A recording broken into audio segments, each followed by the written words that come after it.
This bar chart visualizes the global balance of power in September 1939. On paper, the French and British empires represented an overwhelming numerical advantage over Germany. Yet by mid-1940, that superiority evaporated. France fell in weeks, leaving Britain isolated on a hostile continent. The Allied collapse cannot be explained by a lack of raw materials, manpower, or courage. The outcome of 1940 was driven by a systemic failure of strategy, diplomacy, and military doctrine.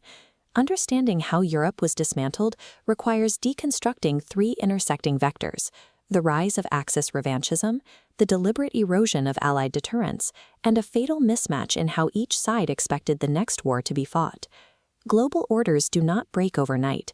They are systematically dismantled by underlying structural pressures that the victors of previous conflicts often fail to recognize until the kinetic reality is upon them. After over 2 centuries of self-imposed isolation, Japan was forced to integrate into Western trade networks under the pressure of unequal treaties. This dictated a rapid, heavily compromised industrialization. Looking at this map of the Japanese home islands, a severe structural weakness becomes obvious, an acute lack of domestic natural resources. Without their own iron, coal, or oil, the Japanese economy was inherently fragile and completely dependent on foreign imports. To secure their industrial base, they initiated an aggressive expansionist policy, invading China to establish a permanent sphere of influence over Korea and the surrounding mainland, physically extracting the resources they lacked. In 1931, the Japanese military detonated a bomb on their own railway in Manchuria. Using this staged incident as a deliberate pretext, they launched a full invasion to lock down permanent industrial footholds in the region. The Western powers responded with diplomatic protests and demands to withdraw, but they offered no kinetic intervention. This confirmed to Japanese leadership that aggressive territorial acquisition would be tolerated. Japan's pivot to totalitarian expansionism was an economic imperative. They required absolute autarky, self-sufficiency, to survive in a global market controlled by hostile foreign powers. In Europe, the societal shift toward totalitarianism followed a different track. Benito Mussolini initially built his reputation as an anti-war socialist, going so far as to riot during Italy's 1910 colonization of Libya. His ideological calculus flipped entirely during World War I. He realized that the sheer scale and devastation of industrial warfare created the exact societal disruption required to overthrow European monarchies and impose radical domestic changes. Expelled by his fellow socialists for his pro-war stance, Mussolini engineered a new system in 1922, fascism. He replaced class division with dictatorial control, wrapping the state in a highly militarized aesthetic.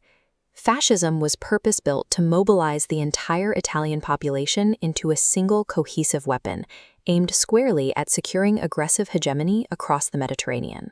The Treaty of Versailles served as an architecture of economic and military subjugation, dictated to Germany after the First World War. The treaty stripped Germany of significant territory and forced the total demilitarization of the Rhineland, creating a permanent buffer zone to protect France. This visualization highlights the draconian military caps placed on the German state. While surrounding European nations maintained multi-million-man armies, Germany was restricted to a maximum of 100,000 troops and strictly prohibited from operating an air force. Compounding these physical restrictions was a mathematically unsustainable schedule of fiscal reparations owed to the Allies. The resulting economic ruin, combined with weak governance and severe hyperinflation, generated deep institutional humiliation across the German populace. The Versailles Framework engineered a massive geopolitical pressure cooker. It provided the exact economic devastation and national resentment required for radical revanchism to take root. Adolf Hitler leveraged that resentment into political power, defining his grand strategy around the concept of Lebensraum. To secure demographic growth and economic independence, Germany required vast new territories.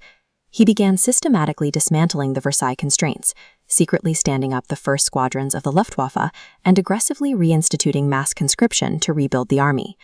The critical test came in 1936, when Hitler ordered his military back into the demilitarized Rhineland.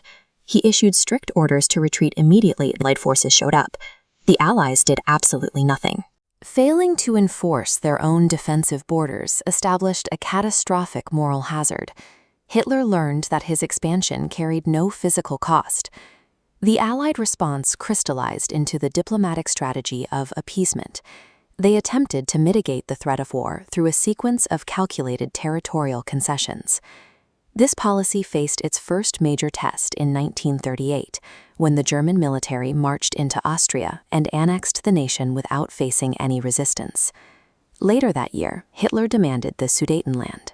The Allies met him in Munich to negotiate the handover of Czechoslovakian territory, deliberately excluding the Czechoslovakian government from the room. British Prime Minister Neville Chamberlain returned home declaring a victory for peace, waving a signed piece of paper. This signaled a complete absence of Allied kinetic resolve. Hitler immediately violated the agreement and ordered his military to invade the remainder of Czechoslovakia. Appeasement actively dismantled the defensive architecture of Europe. By continually handing over land, the Allies effectively gifted Germany the industrial capacity of its neighbors. Hitler intended to continue his advance eastward, but he needed to avoid a two-front war. He signed the Molotov-Ribbentrop Pact with the Soviet Union as a calculated risk mitigation strategy. Here, the geopolitical map shifts. By agreeing to invade Poland together and split the country down the middle, Hitler temporarily neutralized the Soviet threat and secured his eastern flank.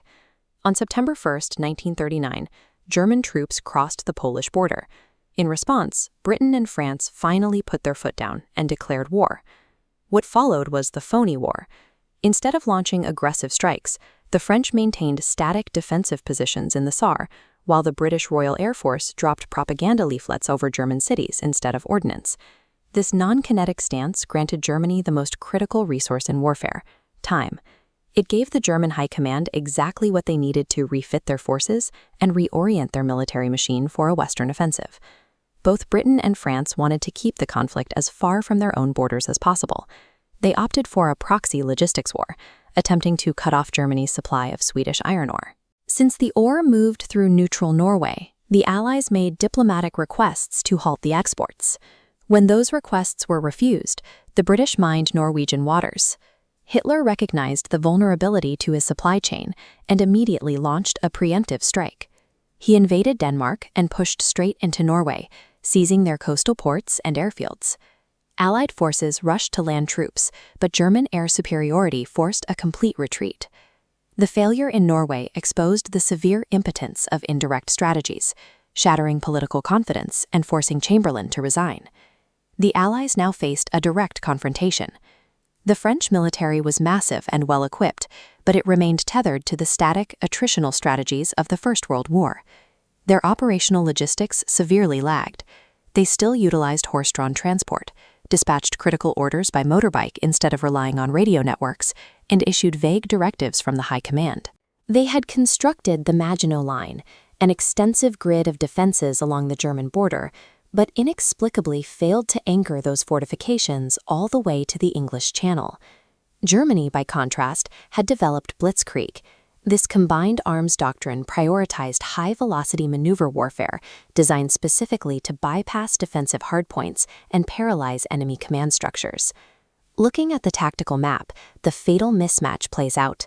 When German forces launched an invasion to get around France's defenses, the Allies charged north into Belgium at full speed to meet what they assumed was the main attack. The Germans weaponized the resulting chaos. They deliberately drove thousands of civilian refugees westward, entirely clogging the roads and paralyzing Allied supply lines. Further south, the French had left the Ardennes heavily underdefended. They operated under the rigid assumption that its hills and forests made it naturally impassable to heavy armor. The Germans drove 50 Wehrmacht divisions straight through that gap. They shattered the line and advanced at lightning speed, cutting cleanly behind the Allied forces in Belgium. The best of the Allied forces were trapped in a rapid encirclement, forcing a desperate maritime evacuation at Dunkirk. With the French military depleted, Paris fell shortly after. High-velocity maneuver warfare proved capable of entirely shattering a mathematically superior force, if that force was doctrinally rigid. The geopolitical landscapes fractured further. Italy opportunistically entered the war, and Hitler allowed France to continue as a puppet state, effectively securing his southern flank. The Luftwaffe initiated a strict counterforce targeting strategy, methodically crippling RAF bases and coastal infrastructure. Then, Churchill ordered a minor bombing raid over Berlin. Infuriated, Hitler let emotion override strategy, shifting his bombers' full weight on London's civilian centers. The Blitz caused massive structural destruction across the city. However, pulling the crosshairs away from military targets provided the RAF the critical breathing space required to reorganize, launch a massive counterattack, and secure air superiority.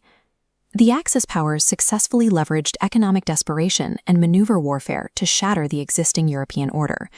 However, the momentum of the German advance stalled when the High Command prioritized emotional retaliation over the rigorous destruction of British military infrastructure.